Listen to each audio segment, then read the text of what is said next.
illa billah, in the name of Allah, paix, salut sur tous les prophètes, particulièrement sur le sceau de la prophétie. salaamaaleykum mbokk yi ñuy teewlu ci Ser Info TV, la chaîne d'information utile. tey nag dañu déplacé wu ñëw ba commune Pout seet si monsieur le maire Moustapha Sarr fas yéene waxtaan ak moom ci ay points yu bari incha allah ci suñu édition spéciale bii nga xam ni moom la ñuy def weer wu nekk. tey nag ñu ñëw Pout di seet si monsieur le maire Moustapha Sarr maire commune Pout. monsieur le maire maa ngi lay ziar bu baax a baax di la nuyu. jërëjëf monsieur Seck ñu ngi leen di gërëm di leen sant di gërëm bu baax waa Ser Info TV si seen ñëw fii tey si Pout mu doon loo xam ni kontaan nañ si lool di leen dalal di ñaan yàlla aussi ñu commencé si liggéey bi bisimilahi rahmaani rahim eggal ko si alhamdulilahi rabil alamina te di ñaanal bu baax a baax vraiment li nga xam ne tey man mii si laa bokk muy loo xam ne am na solo lool parce que en fait réew lu mel ni moo koy doxal réew doo ko bàyyi rek parti politique il faut que ay cercle yu mel ni baax na si seen comité d'entreprise républicain bi ngeen xam ni taxawal ngeen ko ay sénégalais yoo xam ne ñu am xam-xam ñu kawe et ñëpp nag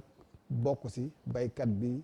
nappkat bi commerçant bi entrepreneur bi ñëpp si nekk si biir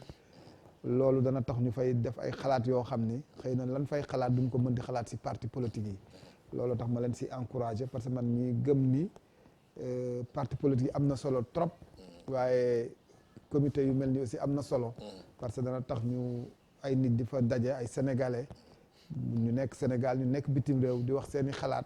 di ko jaarale si cercle yooyu di ko togg di ko jox ñi nga xam ne tey ñoom la ñu dénk suñu réew mi dana ko mën a jëriñ si lu bare parce que lépp mënoo koo jële si politiciens yi ñi nga xam ne ñoo la wër wala ñi nga xam ne dañuy def politique xëy na même te politique jàpp naa ni ñaari politique moo am te benn bi si bare bi barewu si muy politique bi may faral di wax man ni j'ai fait la politique autrement ak politique politicienne buñ ko bëggee bàyyee politique politicienne yëpp rek bu boobaa xëy na am na loo xam ne dana soxe moo tax en tout cas man dama leen si encouragé bu baax di si encouragé ñëpp ñi nga xam ñi ngi yëngu ci comité yu mel nii xam ni wax dëgg yàlla dañ si def xalaat di ko togg ba mu ñor ñu jox ko ki nga xam ne tey mooy njiitu réew mi pour mu mën koo jëfandikoo jërëjëf. monsieur le maire Moustapha Sarr moo jiite commune Pout alors ñuy kontaan ci kàddu yooyu loolu sax moo may permettre ma nuyu ki nga xam ni moo di secrétaire général bi secrétaire national bi coordonnateur national mu di docteur Babacar Toumbu ak tamit le président Adi Sall alors ñu daal di dugg nag monsieur le maire ci waxtaan wi xam nga ni boobu ba léegi maanaam mars 2020 ci la fi Covid 19 duggoon fii Sénégal loolu dinañ ci ñëw incha allah mooy nekk deuxième sujet bi waaye li ma bëgg ñu njëkk ko waxtaane mooy fi nga tàmbalee mu di Ser APR les comités d'entreprise républicains nga xam ni président Adi Sall moo ko initié woon je pense c'était en 2016 ou 2017 li ko taxoon a jóg nag moom moo di jàppale njiitu réew mi ak liggéey bi nga xam ni moom lay def ci Sénégal. alors ñu dajale woon nag ay entreprises yu bari yoo xam ne dañ ci nekk bu ko defee di saytu ñoom seen liggéey la fa dox ak la fa doxal bu ko defee ñu bu fekkee dox na ñu gën leen a dimbali mu gën a dox bu fekkee am na ay sooxe ñu jéem leen a trouver ay solution ay kilifa yu bari nag ñoo ci nekk ay boroomi xam-xam ci fànn yëpp waaye boobu ba léegi ñi ngi koy doxal ñu bëggoon yow gis nañ ni que bokk nga sax ci groupe bi nga xam ni moo ñu dajale di panel bi alors monsieur le maire boo ñu doon indil sa xalaat ci Ser APR dolli ko ci li nga junj léegi nii lan lay doon. waaw li ma siy wax rek mooy di gërëm bu baax secrétaire général bi nga ko wax muy Tombo di gërëm suñu frère Adi. c'est vrai que man Ser bi Adi ma si dugal. te damay faral wax ni doomu aadama lépp loo xam ni mi ngi siy yëngatu. daf si boole fulla ak fayda. ku ma xam dëgg-dëgg ñi ma xam nañ ko que ni damay politique. je fais la politique mais dama naan je fais la politique autrement c'est-à-dire politique boo xam ne rek wala kaddu goo xam ne rek kaddu naxante la wala kaddu goo xam ne la ko lal du dëgg wala la ko lal du intérêt réew mi man du ma sa yëngatu du ma sa bokk loolu je pense que ni am naa liberté wax loolu am naa liberté aussi am boobu comportement waaye damay faral wax ni toujours que ni nit ki boo xamee ni da nga koy jàppale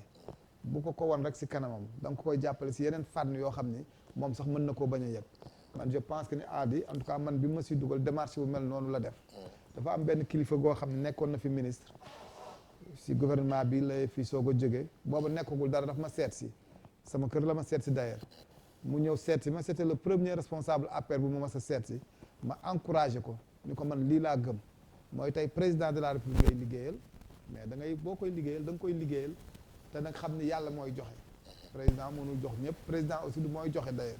yàlla mooy def lépp lu muy def rek am fu mu koy jaarale ma ni ko tey seet si bii nga ma ñëw dafa see kontaan parce que c'est vrai que man dama nekkoon société civile nekk fii depuis 2009 mais membre APR mosuma seet si yow yaa ma jëkk a seet si ma encouragé ko ni ko nii lii nag mooy liggéey bi da ngay ñëw Pout demal Mbour demal feneen di jéem a rassembler ay nit ñoo xam dañuy jàppal président de la république mais bu si sàkku nag président yëg ko parce que bu dee dëggu na si yow rek loolu ngay wut président dana xëy suba bu lay jox dara sax doo ko yëg parce que yàlla si boppam mooy feejal la nga liggéey man aussi noonu laa def loolu laa gis démarche Ali bi may démarché loola ma waxoon loolu laa gis si moom ba tax ma accepté parce que bi mu ñëwee il m'a même pas parlé de APR il m'a pas parlé de rien lu dul danoo def benn cercle boo xam dañuy jéem a dajale entreprise yi dajale nit ñi nga xam ne ñu ngi nekk si mbay mi nekk si leneen pour suñu xam-xam suñu doole suñu gis-gis si réew mi ñu ko fay wax xam nga kooku wax dëgg yàlla bi mu ñëwee indiwul turu kenn defe naa ni je pense que ni noonu la nit ñi war a liggéeyee c'est-à-dire liggéey da nga am objectif c'est vrai xëy na objectif bi mooy un jour président soxla ñu am fu ñu ko jàppale si xalaat si xel si ak lu mënti doon danañu soxla xëy na waaye jàpp naa ni waruñoo bàyyi rek ba soxla ñu ñuy soog a jóg boobaa dafay mel na intérêt moo ko laxas mais gis naa ni en tout cas mi ngi si liggéey moom ak ñi mu si àndal te xëy na booba sax président xamul ni loolu existé na wala xëy na même bu ko xamee tey sax xëy na da koy soog a xam rek mais nattul dëgg-dëgg doole tey cercle bi fi mu toll loola nag dafa am solo moo tax ma ni bu ma leen doon tey wax lan moo si sama gis-gis mooy ñu gën a élargir base yi gën koy gën a seeti nit ñi parce que nit ñi aussi boo leen seetiwul doo leen am boo bëggee bàyyi ba soxla seeti leen aussi doo leen am damay waxtaan ak tey rek si sama benn xarit fekk ñu nekkoon benn réunion politique la woon sax ñu naan lan la nit def pour gagner man ko mën nga am ay milliards parce que ñeenti façon nga ñaay fa boo amee ay milliards yëgoo nit ñi xamoo nit ñi toppatoo nit ñi yow ak sa milliards mënoo gagner si àddina mënul nekk ma ni ko nga am tuuti xaalis yëg nit ñi am as tuut boo demee élection mën ngaa gagner même boo xamee ni gagner ba dana seere mais da ngay gagner ma ni ko nga bañ a am dara yëg nit ñi wàcce sa bopp di seeti nit ñi boo demee élection da ngay gagner ma ni ko nag nga am dara lu bare mën koo bokk nit ñi yëg nit ñi suufeel sa bopp boobaa da ngay dem ba doyle donc boo dee seet ñeenti laa lim mais ñeenti yëpp yëg nit ñaa ngi si biir xaalis bi dama ni la génn si mais si benn fànn rek laa la wax wala ñaar ni la bu dee yëg nga nit ñi am as tuut mën ngaa gañe am fu ma ni boo amee ay milliards sax boo yëgul nit ñi doo gañe te loolu mooy réalité donc loolu mooy lan mooy nit ñi daal boo yëngatu si mbirum lu mu mënti doon muy politique muy ay association muy leneen da ngay dem seeti nit ñi wàcc si nit ñi waxtaan ak ñoom dem wax leen li la tax a jóg lan la bu ko defee ëllëg boo leen soxlaa loolu yomb donc je pense que ni loolu rek mooy secret bi amul beneen secret. waaw xam nga jiite dafa xaw a métti objectif bi wax nga ko moo doon jàppale njiitu réew mi waaye nag intérêt du ko lal alors mais nit ñi aussi ñi nga tudd léegi boo leen di woo ci dara ñoom bon dama jàpp ni loolu moom politique Sénégal dafa mel ni sax xaw ma yéen politiciens yéen a initié loolu ba mu nekk léegi une habitude mais dafa mel ni daal nit ñi boo leen di woo ci mbir dafa ñoom li ñuy njëkk xalaat mooy lii la laa ci mën a am maanaam ñi ngi xaar toujours à ce que ñu jël benn poste jox la ko comme ça ñoom ñu mën cee jëriñu luy sa xalaat ci loolu. waaw xam nga man loolu boo ma nee lu sa xalaat man sama exemple rek laay jël parce que c'est vrai que li nga wax lu am la mais nit ñi aussi noonu la ñuy politiquer dama toog ak benn kilifa toog bureau mu teg ay enveloppe am veyu tabaski veyu korité man ko waaw monsieur le directeur lii lan la mun ma lii de dama koy séddale si quartier bi man ko monsieur le directeur mun ma man ko tu vas perdre les élections mun ma lu tax man ko yow lii nga def ay enveloppe la ay 100 000 150 200 000 nit ñi kenn mënu leen a jënd man ko je préférais nga ubbi sa bunt sa kër nga ubbi sa bunt di wax ak nit ñi di dem si nit ñi seen xew yi nga fay dégg seen i bëgg-bëgg mënoo koo rek lépp waaye bu dee 1000 francs yanu la soxlal nga am ko nga jox ko moo gën ngay joxe enveloppe parce que enveloppe yi 100 000 francs ngi si da nga koy jox ay nit wóorul mu egg muy benn ñaareel ba du mat parce que da ngay yónnee rek ñaareel ba du mate quartier ba bu ko defee ay problème moo nga say jëlee maintenant nga ubbi sa kër nag moo dafa metti nit ñi am problème 1000 francs 2000 francs loolu nga koy def périodiquement moo ëpp solo fuuf ngay bàyyi ba événement ñëw ngay séddale ay millions bu waatu bu élection demee da ngay ñàkk c'est-à-dire nit ñi en fait booy dugg commencer politique wala ngay dugg mel da nga leen wax li mën a nekk man bi ma duggee dama ni je fais la politique autrement nit ñi ne ma lan mooy politique autrement dès le premier jour ñun ma lan mooy politique autrement man leen politique boo xam ne dañ koy lal si diine ak diine bu mu mënti doon xam nañu suñu diine yi lu ñu sant si kóllëre si nawle ak si ngor man leen ñeent yi la ñuy politique tudduñu xaalis ba léegi nit ñi lan mooy politique bu diine ngor ak nawle man leen mais nit ki booy ànd ak moom da nga koy def nawle c'est-à-dire loo ko ëppale tamit war a koo wan parce que ëppale kenn rek moom moo fi nekk mu féete ñëpp si kaw muy suñu borom ñi si des ñëpp ay nit lañu nga wane ni damay ànd ak nit ki si nawle damay ànd ak di si kóllëre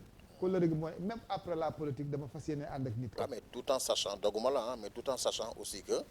ñoom aussi dañoo am ay soxla di ko yaakaar ci yow maa ngi ñëw waaw loolu moom ngay jiital maintenant nag la nga xam ne yàlla dénk na la ko bu ma ñeent yooyu ñëwee ba pare la nga xam ne yàlla dénk na la ko mais nga séddoo koog ñoom parce que effectivement politique boo ko defee option la dafa metti waaye mënoo ni damay def politique nag wax ni damay ànd ak nit ñi si loolu ba pare lan la dénk mu néew mu bare wala mu néew te doo ko séddoog nit ñi boobaa séddoo bi foofu la nekk ça ne veut pas dire que ni nit ñi da ngay di régler seen problème parce que problème yi kenn rek ku mën a régler muy suñu borom président ak keneen ak keneen mënul régler problème bu nit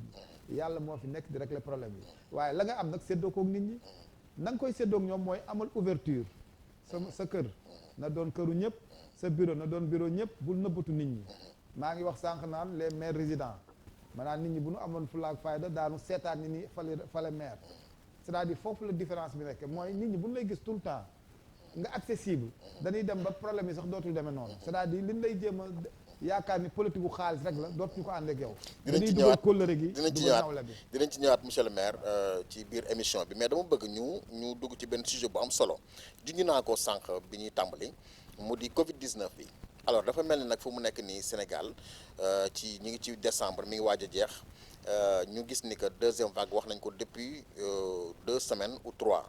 alors ñu gis ni que cas yi dafa wàccoon ci benn niveau bu faible 1 2 3 4 5 xam nga amatul woon décès c'est là où se pose la question fan la deuxième vague bi jógee sénégalais yi ñoo bàyyi la ñu nekkoon ba tax affaire bi di propagé waat wala nguur gi ci boppam moo xamul dëgg-dëgg moo gisagul solution bi dëgg-dëgg pour téye Covid bi mu bañ a law. waaw en tout cas man personnellement deuxième vague bi du ma si sore mais première vague bi moom gisoon naa ni effectivement amoon na ay jafe-jafe c'est-à-dire peut-être qu'on a eu la chance mu jekk ba yàgg di wàcc bon c'est vrai scientifiquement c'est-à-dire si xam-xamu médecine waaw bon même ñoom mënuñu wax réellement en fait dégguma en tout cas kenn ku taxaw ni li tax mu wàccoon lii la bon peut-être que mbirum yàlla la ñu ngi naan sedd bi ñi naan tàngoor la en tout cas discussion yi bare na mais jàpp naa ne déjà si premier vague bi amoon na ay jafe-jafe par rapport ak ñi nga xam ni gestion bi amoon na c'est vrai que il y a des médecins qui ont dit que ni il faut laisser vivre avec le virus am na ñu xalaate noonu divergence d'opinion dafa amoon quoi divergence d'opinion am na nanu bàyyi ñu vivre avec le virus mais jàpp naa ne si décision yi ñu jëloon am na si yoo xam ne effectivement à mon avis sama gis-gisu bopp amoon na quand même légèreté quand même boo xam ni effectivement bon je prends exemple c'est vrai que c'est des problèmes sensibles mais on ne peut pas régler les problèmes sans ñuy évoquer les problèmes sensibles c'est pas possible. Absolument. Si on veut régler les problèmes il faut que ñuy oser naan problème sensible ak problème bu ñu tudd parce que je prends l'exemple bi ñu nee nañu fermer jumaa yi bon ñii tëj nañu ñii tëjuñu c'est un problème te milieu la boo xam ni effectivement day propager ak yeneen événement yu bari yoo xam ni loola amul woon mais à un moment donné dem nañu ba yàgg ñu ni il faut vivre avec le virus bi ñu nee nañu vivre avec le virus ñu ni maintenant luuma yeeg yooyu yëpp ubbi nañ ko bon c'est vrai que diggante boobu yàlla dimbali ni mu wàcc mais est-ce que réellement wàcc boobu mbirum yàlla mën na si dugg c'est possible que ni yàlla moo si dugal loxoom mën na am aussi li naan sedd bi ak tàngoor yu génn si mën na am mais la ma si mën a jàngat mooy damay jàngat ni effectivement du loo xam ni moom médecine maîtriser nañ ko ba tax li wàccoon donc mu wàcc du loo xam ne médecine na ko maîtriser c'est-à-dire du ay barrières wala du am loo xam ne ay décisions yoo xam ne jëloon nañ ko ba tax mbir mi wàcc soit mbirum yàlla la soit effectivement li naan virus bi dafa bëgg tàngoor ak sedd ñaar yooyu benn ngi si maintenant looloo tax effectivement mbir mi bi mu jógaatee xaw a même jaaxal nit ñi bon deuxièmement aussi jàpp naa ni muy état muy même ñi nga xam ne ñooy re maladie bi à un moment donné xaw na noo jàpp confiance parce que affaire bi wàcc na rek ñu affaire bi sayee amoon na bi loolu moo indi moor yi parce que man mënu ma comprendre nga daan am benn maire dem nga ba am di am 3000 4000 5000 daan am 2 morts maintenant amagoo 1000 di am 4 morts ça veut dire quoi mooy lal yi ñu amoon ñu ne effectivement ñu naan 20 lal la ñu am 30 lal la ñu am ñu fexe woon ba naan à un moment donné dem nañu 300 on se pose la question est-ce que loolu réellement mi ngi woon à 300 am na cohérence loolu c'est une question yow fii au niveau de Pout ce premier cas kañ nga ko am waaw ñun premier cas yi ñu ngi ko am pratiquement tout juste 4 mois avant que mu commencé baisse parce que dem nañu ba am 5 mois ñun amuñu cas donc si ay 6e mois bi lañu commencé am premier cas yi mais bi ñu amee premier cas yi aussi effectivement xawoon naa takar naa c'est tuuti c'est vrai que mënuñoo xam c'est dans la commune ou les communes yi nga xam ne ñoo ma wër parce que on parle de coupe district bi dafa yore Kayar Kër Moussa ak Pout bon mais en tout cas premier cas yi ñu ngi ko am juste 5 mois après bi nga xam ne feebar bi feeñ mais nekkoon ngeen en mesure jël en charge ñi feebaroon ñëpp non xam nga en fait loolu aussi c'est un autre cas parce que ay gis-gis rek la parce que bi ñu nee exemple moment boobu juste lañu wax ni cas yi maintenant dañ leen di commencer jël à domicile si la ñuy wax naan cas communautaire ak cas contact mais man à un moment donné j'ai dit et ça je le répète que ni est-ce que cas contact amati woon na parce que bu dee cas bi aussi dafay am cas communautaire c'est-à-dire boo demee tey pour nga ni kër quartier sàngam am na kër sàngam am na mais falaa koy faje mais kër ga isolé woo leen da nga leen a bàyyi ñu continuer nekk ci quartier bi nekk ci dëkk bi mais man mënatuma ko tuddee cas communautaire cas contact la et que cas yooyu lañu continuer naan cas contact mais cas communautaire la même les cas yi am léegi man dama ko jàpp ni cas contact la ban méthode nga jëloon pour communiquer wax ak nit ñi ñu moytu en fait daan nañu def ay méthode rajo baa ngi foon daan nañu def ay affiche daan nañu ko jaarale ci portable yi yooyu yëpp c'était bien mais malheureusement aussi liggéey bi aussi dafa jafe à notre niveau nous les maires parce que en fait bu benn quartier amee sax bon c'est vrai que secret professionnel la médecins yi koy yore dañ naa ñoom duñu wax ban kër la c'est-à-dire mënoon ni damay koy garder à la maison dama koy suivre à la maison te quartier bi mu am sax nit ñi duñ ko xam ça devient encore plus dangereux parce que au moins boo doon naan superficie bi wala rayon bi fi la maladie bi nekk nit ñi mën a moytu mais day am biir Pout yow en tant que maire doo xam sax ban quartier la il te dit que ni bon am na fi mais mënuñoo communiquer or que fi mu am nit ñaa ngi dem di ñëw di continuer wàll nit ñi et si ça continue comme ça même boo gisee peut-être que deuxième vague bi grave ni looloo ko indi parce que je pense que ni li ñu doon wax naan cas contact yi wala cas communautaire dañu leen di continuer traiter seen i biir kër en tout cas tant que mi ngi am moo tax tu vois maintenant dañoo tëb rek ñu commencé am ay fi daan am 3 4 di am 20 15 30 même à quelques jours de la fin de cette année 2020 bi nga xam ne ñëpp diabolisé nañ ko nee nañ daal na dem loolu la gars yi wax bon fan nga toll ci ay cas fii fi ñu toll nii. non actuellement ñun fii ñu toll au niveau de Pout amaguñu signalé guñu fi cas. waaw signalé guñu fi cas kon alhamdulilah ñu ngi sant. di ñaan yàlla mu continuer mais en fait même bu la signalé wul cas aussi du tax sa xel dal. parce que cas bi ni muy demee dafa gaaw. et que Pout dafay ville boo xam ne c'est un ville centre. c'est-à-dire j'ai l'habitude de dire. que Pout comme Dakar ak Touba. man bu ma jëlee Touba ak Dakar. Pout laay ñëw parce que ñi fiy jaar si nit moo bare. absolument c'est-à-dire dafay zone boo xam ne zone la boo xam ne c'est fréquenté. et puis densité bi dafa graaw. c'est-à-dire aujourd'hui xëy na Touba Dakar rek laay yaakaar ni. ëpp na Pout densité. parce que on fait 9000 hectares. qui fait 40 000 personnes. tey loolu boo ko calculé woon même boo dee cette surface bi nga xam ne moom la ñu occupé par mètre carré est-ce que même gënuñoo am densité Touba ak Dakar te densité bi lu mu gën a garaaw maladie bi di gën di gaaw di dem moo tax dama leen wax ñun toujours ni nanu moytu waa Pout nun dama leen ko doon wax naan nun waa Pout maladie bi jiguñu parce que densité bi moom moo garaaw parce que boo fi toogoon tey 18 heures fekk la fi mais mbedd central doo fi mën a dox parce que mbedd yëpp dafay nit ñi dañuy tukki naa ba tay jaar fi donc densité bi c'est extraordinaire te densité bi lu mu gën a garaaw maladie bi di gën di protéger donc vraiment moo tax dañuy ñaan yàlla rek mu bañ fee ñëw mais aussi mënuñoo def amul dara loo xam mën nañu ay barrières yu mën a teg pour que maladie non parce que marché luuma yi ñu ngi leen autoriser toujours marché traditionnel yi jëluñu si benn décision. même les rassemblements publics. dañ koy wax nii rek mais jëluñu si benn décision. donc je me dis que ni en tout cas vivre avec le virus. ñoom dafa mel na ni moom la ñu opté. et que bu ñu ko opté c'est vrai que on risque d'avoir peut-être benn jour ñu ni pour am na fi sans maladie. parce que c'est vrai que tant que maladie baa ngi fi moom à tout moment mën na attaquer nit ñi d'une manière extraordinaire. monsieur le maire Moustapha Sarr la ñuy dalal ci SER Info TV tey ci suñu édition spéciale monsieur le maire alors léegi nag dañuy daal di dugg ci actualité beneen c'est vrai que Covid bi actualité la mais beneen actualité enfin loolu dafa mel ni sax nit ñi dañ ko def actualité mu nekk benn xew-xew boo xam ni rajo yeeg télé ñëpp moom la ñuy def ay débat léegi mu di suppression des villes ville de Dakar ville de Rufisque ville de Thiès ak xawma fan loolu yow bon xam naa ni yëg nga information bi monsieur le ministre Omar Gueye moom mi nga xam ni moo yor aménagement du territoire moo génn fan yee passé junj ko déjà dans un premier temps yow loolu lan moo ci sa xalaat.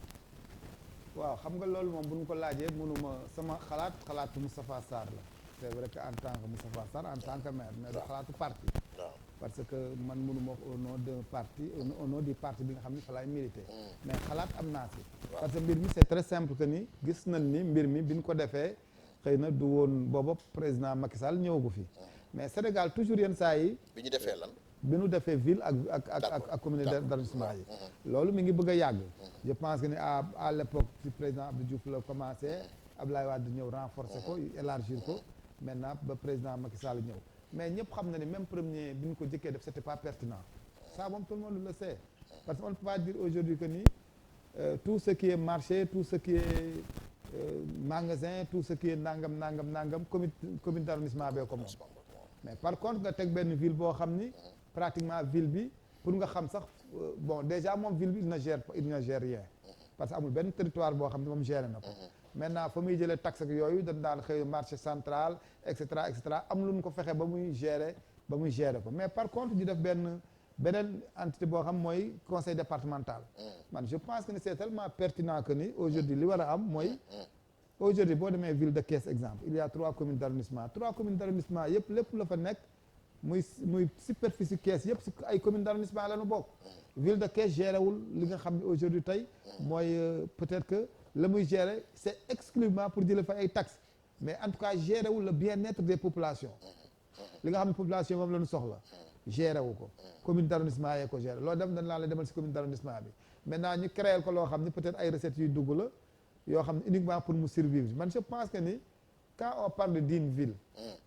dafa war a gën a large même Thiès tey bu ñu nee exemple le département de Thiès ñu ni ville de Thiès loolu yàgg naa dégg taal si la daan ko wax mais man dama si d'accord ak moom mu normalement ville de Thiès dafa waroon a administrer Pout Khombole et cetera même les communes yi nga xam ne yeneen communes yi nga xam ne commune rurale yi la commune du département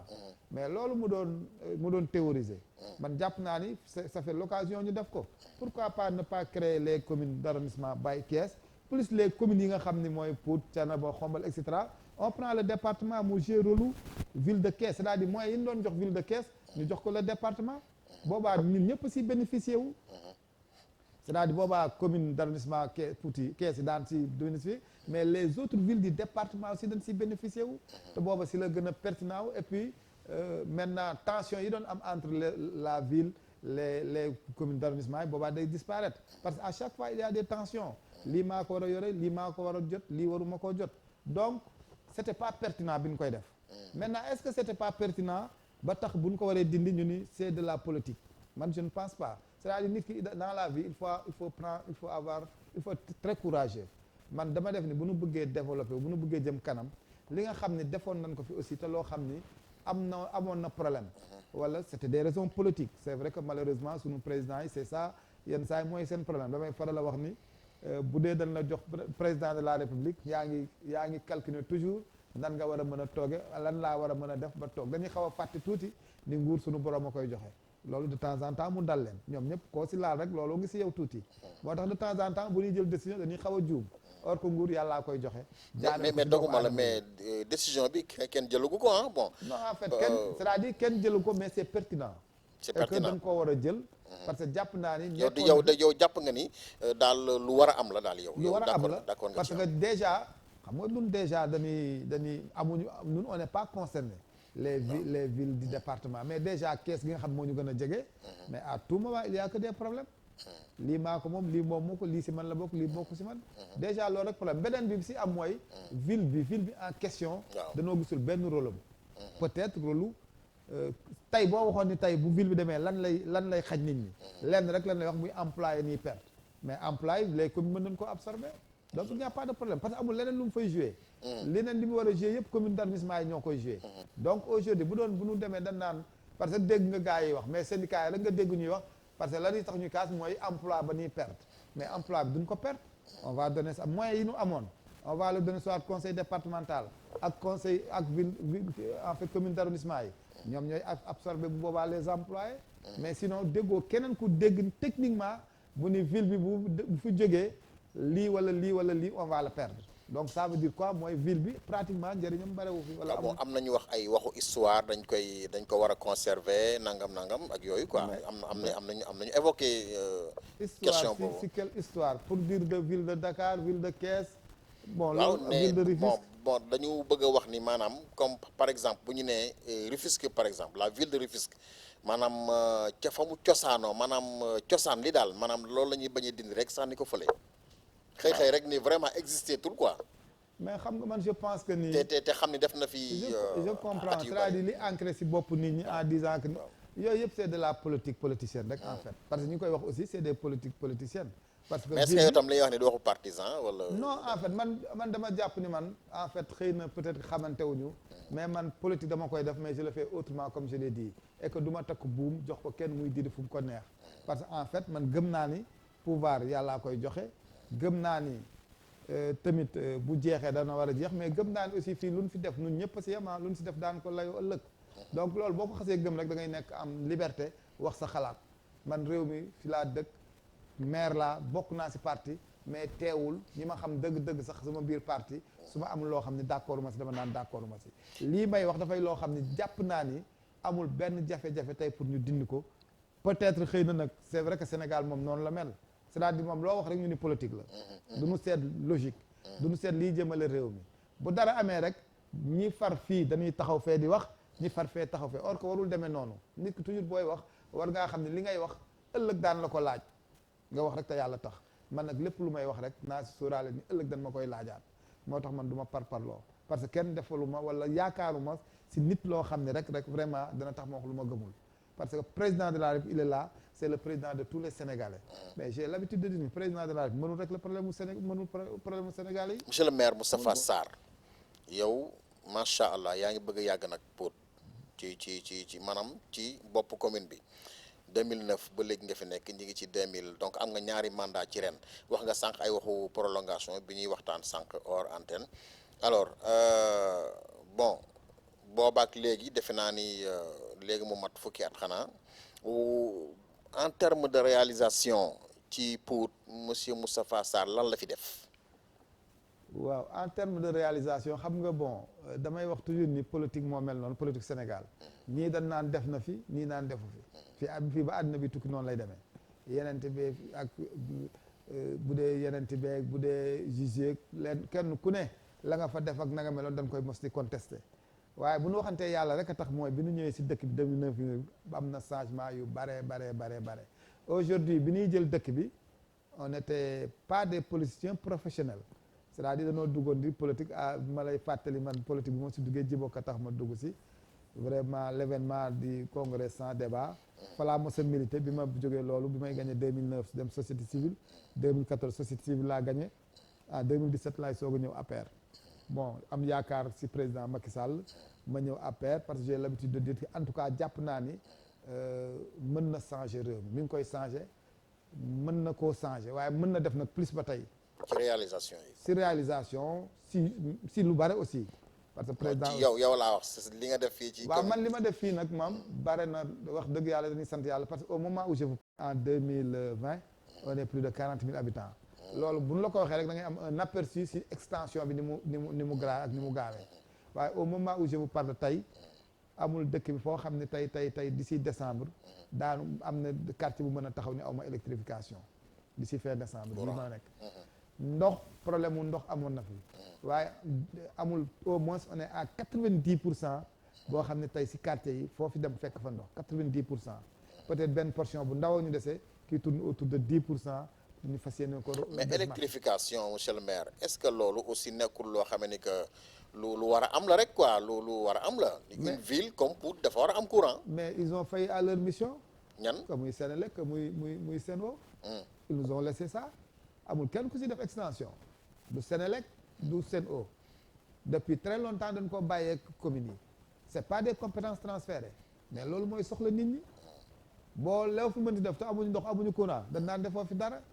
la plupart compétences transférées yi nga xam ñun moom la ñu ko def bu ñu doon loolu rek la ñu bàyyi duñu sonn mais li ñuy critiquer yëpp ay compétences non transférées la mais est-ce que dañuy gëm boobaa croiser les bras Sénélec a resté plus de 10 ans pratiquement sans def investissement ren la ñu soog a def investissement Sen'Eau moom on n'en parle pas il ne fait jamais d'investissement dans les communes jamais que SD à l'époque Sen'Eau foofu de am na ku lay dégg ko am mais nan ma dégg parce que xam nga aussi il faut ñuy laal mbir mi parce que président xamul lépp am na yu gën a grave yu si nekk parce que je prends le cas de Sen'Eau exemple même quand on fait l'extension nun ñëw jaarale ko si buntu kër gi xam ne à 2 mètres la mais boo bëggee ndox dañ lay facturer 100 et quelques mille fan lañ ko teg man damay lancer même appel si sunu président national muy Alioune Sall que problème boobu ñu jël ko en charge parce que boo ñëwee jaarale nit ki buntu këram à 1 mètre wax dëgg yàlla war nañ ko mën a xëccal mu fay 20 000 30 000 mais il te facture 100 et quelques mille c'est-à-dire état bi bu ñëwul def subvention yooyu doo mën a am ndox ba tey. d'accord loolu am na solo ah ndox ak courant c'est vrai am na solo mais maanaam lu mel ni ay defar ay route secondaire yeeg defar ay tali defar ay yeneen yooyu nga xam nit ñi dañu bëgg di ko gis ni naan monsieur le maire moo fi def lii loolu lan nga ci jot a def. ci lu ñu mën a gis ñu ngi école primaire yi ñu ngi fi fekk ñun bi ñuy ñëw. ñu ngi fi fekk 4 écoles tey ñu ngi si 6 écoles. CM ñu ngi fekk benn CM tey ñu ngi si 3 CM. monsieur le maire 2 rek nga dolli de wala. mais école yombul du lu yomb de. waaw école. rien que autorisation école nga am ko rek c'est un problème. autorisation CM nga am ko rek c'est un problème. mën ngaa tabax ba pare doo am autorisation. te ñun déjà ñu ngi suñu 3e CM. waaw boo du lu yomb waaye boo seetee nii man bu ma fi defee 2 mandats. déjà ñuy def pour nekkee pour depuis 1955 la am première école. waaw man la 4 lañ fekk ñu ngi 6. CM man la bi ñu fi ñëwee benn ñu ngi 3. man la li ñu fi def si disons femmes yi nekk au niveau du garage. lan leen jàppale si ay mbaar. poste de santé bi il n'a eu jamais de construction dure ñun ñoo fa tabax benn R+1 ak si fonds propres ñun ñoo en collaboration Dango ñu def fa maternité ñun ñoo fexe ba ñu def fa ay appareils yu def analyse. aujourd'hui boo soxlaa faju comme lu mu mënti doon tey si pour nga soxla boo dem centre de santé bi au moins mën nañ laa jël prise en charge te loolu lépp mairie dugal na si loxoom si mbirum santé boo demee éducation même chose je prends rien que ni rek les étudiants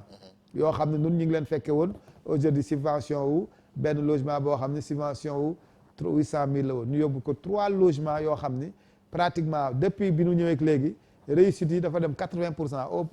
avant ñëw fi c'était moins de 20%. les étudiants di may ay bourses xale yi di jàng. ren rek on a payé 7 millions si privé yi si commune bu mel na Pout. commune boo xam ne ça tourne autour de moins de 150 millions. ñaata conseils nga am fii ci 46 conseils. ñoom ñëpp yéen a bokk fu ngeen. ah non loolu mënul nekk parce que c'est pas possible parce que il y avait au moins 6 listes. d'accord donc on a eu sur les 46 conseillers on a eu les 32. mais ñi ngi lay jàppale ci liggéey bi quoi ñi ngi lay. waaw xam nga Sénégal moom politique gu local moo gën a metti parce que mën ngaa ànd kenn ku ne waaye local moom bu jotee moom kenn ku ne jóg ni damaa bëgg jamais au plus grand jamais ñi nga xam ñoom ànduñu woon ak yow que daanu ñëw jàpp si liggéey bi. élection yi jamais élection yi ñi ngi koy junj boobu ba léegi en principe waroon na am defe naa ni 2019 en premier temps 2019. waaw ensuite 2021 léegi ñuy waxu 2021. oui alors déjà yow lan ngay wax ci loolu lu tax mu tardé ak kañ lañ koy def est-ce que yow candidat nga. pour man à mon avis élection yi 2022 la jëm mathématiquement parce que en fait loolu du président du kenn mais élection yi 2022 la jëm. parce que mathématiquement on ne peut pas faire des élections en 2021. lu tax xam nga man Sénégal yi dañuy wax te yenn saa yi peut-être que bu ñuy wax duñu xool texte yi wala duñu def ay analyse on est déjà on n'a même pas signé avec les experts yi nga xam ñoo war a def réforme bi te loolu rek ça peut durer 3 à 4 mois bu demee ba pare même bu ñu ko joxee dafa il faut ñu joxaat ko état bi mu jaarale ko ensemble vérifier et cetera mais loolu bu amee dañuy def ouverture de révision. révision ça dure 6 mois boo ko boolee déjà lu commencé gul kay. révision fichier bi révision en fait carte électorale bi. parce que bu ñu ko defee révision pare dañuy dem nit ñi inscriraat. génn ñii dugal ñooñu loolu rek ça va durer 6 mois. 6 mois boo ko boolee 4 yi mu war a durer mais leneen lu si topp yaa ngi 2022. mais loolu lu ko indi lan moo tax. mais ñoom en fait c'était ñoom mooy négociation yi ñu doon def parce que ñoom ñoo ne il faut ñu def refonte par A ou par B. parce que en fait waa opposition bi. en disant que ni ñoom kii bi fiableul. or que man jàpp naa ni bi ma dalee voté ba léegi man jàpp naa ni mënuñoo am fichier bu gën a fiable bi nu ma voté. est-ce que vous serez candidat lors non l'APR sera candidat. C'est moi qui est le responsable là parce que je ne peux pas concevoir un grand parti comme l'APR ñu ne dañu dem élection locale te APR du bokk. du bokk waaw. l'APR sera candidat. waaw mais yow mën nga ni man daal vraiment def naa de sonn naa bàyyi naa quoi. ah non mais bu boobaa kay je peux démissionner du parti c'est-à-dire quand je démissionne du parti je peux dire que ni le parti man sama yoon nekkatu si est-ce qu'ils sont candidats mais tant que je suis dans le parti je dis que l'APR est candidat. à part doon maire commune Pout lan mooy ambition politique yi à l'avenir incha allah. honnêtement awma ambition politique. waaw ça peut être surprenant mais j'ai pas d'ambition. parce que bi ma duggee si politique 4 yooyu la boo ma si dugaloon si 4 yooyu laa resté ba léegi. diine ngor kóllëre ak nawle. parlez-nous d'ailleurs de votre parcours monsieur le maire. ah mon parcours c'est un parcours compliqué. très compliqué même parce que je dis que li may jëkk a wax mooy di gërëm waa Pout. di leen sant. vraiment parce que je suis Poutois d'adoption. mais je pense que ni je suis le seul Sénégalais ça c'est mon avis. boo xam ni tey maa ngi dëkk Pout parce que fi laa dëkk tey kenn gënu ma fee dëkk Pout laa dëkk sama lépp fi la nekk sama lépp mais je suis originaire de Sakal mais Sakal ga ma fa dëkk tey aw ma fa terrain aw ma fa 1 mètre carré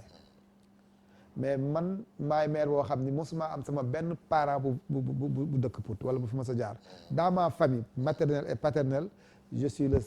seul bu mos a jaar Pout ba dëkk ba nekk fi le seul xam nga loolu yàggul aujourd'hui je suis le seul Poutois bu am 2 mandats et ensuite si am ko société civile ensuite am ko société civile c'est important je suis le seul Poutois bu am 2 mandats je suis le seul Poutois boo xam ne tey société civile laa jaare am 2 mandats mais je pense que ni je suis le seul Sénégalais aussi boo xam ni aw ma fi cosaan de départ boo xam ne tey maa ngi Pout maa fi doon maire 2 fois donc loolu mënuma fay waa Pout xëy na nag am na lu ko indi waaye mënuma fay waa Pout maintenant sama parcours c'est compliqué parce que c'est vrai que appel damay profiter vraiment pour remercier di ko ñaanal yàlla muy Djibo Leyti Ka parce que c'était mon idole URD vraiment moo tax ma dugg ci politique yàlla def mu génn àddina may koy ñaan yàlla na ko yàlla xare àjjana mais malgré que moom sama lépp la woon mais mosul jël décision naa ko xam naa il y a beaucoup de gens qui seront surpris ñi ko jege woon nag ils seront pas surpris mais 5 dernières années yi mu dund amul benn décision boo xam mos na koo jël te woowuma bureau wala këram ni ma monsieur Sarr je dois prendre telle décision qu'est-ce que tu en penses durant 5 ans. yaa ngi déggante ñoom Diega nag ñooñu yaa ngi leen di dégg. ñoom ñëpp il me connaît très bien parce que j'étais le responsable départemental bi muy dund moom. ensuite au niveau régional j'étais le 2e. et que bi may nekk 2e sax man lañu joxoon union régionale mais à l'époque Diagane c'était ministre man du ma jiite ministre. ça veut dire que naturellement dama mosul bëgg sax ay responsabilités yàlla ko def si man rek mais loolu taxumaa jóg. mais monsieur le maire kon yow daal yaa ngi Pout rek toog quoi Dakar amoo fa kër Dakar amoo fa dara kër. waaw am naa fa terrain bu ma jënd mais Pout moom mënumaa fanaan Dakar en réalité je ne peux pas passer la nuit à Dakar c'est-à-dire peut-être que boo gisee aussi ma accroché wu Pout pour accrocher man j'ai fait effectivement 30 ans pour mais je n'ai jamais passé la nuit à Dakar. mais fii Pout lan mooy seen kii yéen lan mooy seen richesse yéen fii lu ngeen am comme richesse bi nu jëkk am de mooy déjà dëkk bu barkeel la dëkk bu am solidarité bu solidaire la dëkk bu am diine la si diine ñaari diine yépp nag je me rappelle Jacques Sarr bu kees doon na ma wax ni ma Pout li tax mu am boo seetee déjà sëriñ sépp am nañ fi suuf c'est parce que dëkk bi dafa barkeel dëkk bu barkeel la dëkk bu accueillante la mais dëkk boo xam ne aussi